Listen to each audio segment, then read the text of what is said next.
பழத்தின் பெயர் பனைமரம். இந்த பழம் நீங்கள் பார்த்துருக்கீங்களா?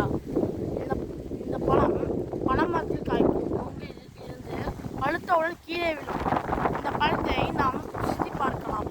ருசித்தால் சிறிது துவப்பாகவும் இனிப்பாகவும் இருக்கும். இப்பழம் நார்ச்சத்தும் நீர்ச்சத்தும் வலிமையும் உடையது. ஆதி காலத்தில் நம் முன்னோர்கள் பயன்படுத்தி பத்தியம் போட்டு வைப்பார்கள். இப்பழம் அவருக்காக விட்டு சென்ற பழம். நம்மளும் இதை அறிந்து பார்க்கலாம். நீங்களும் உங்கள் தொலைவுகளில் இருந்தால் பாருங்கள். ருசியாகவும் இனிப்பாகவும் இருக்கும். சிறிது துவப்பாகவும் இருக்கும். நன்றாக சுவைக்கலாம்.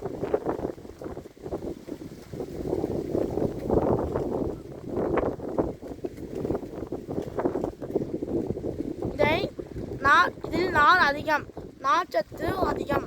நாரை நாம் சப்பி மென்றும் சாறை இழுத்துட்டு நாரை மட்டும் துப்பிடலாம். ஆனால் நார் இதில் அதிகமாக இருக்கும். நீங்களும் அறிந்து பாருங்கள். சுவையாகவும் இருக்கும், சிறிது துவப்பாகவும் இருக்கும், நன்றாக இருக்கும்.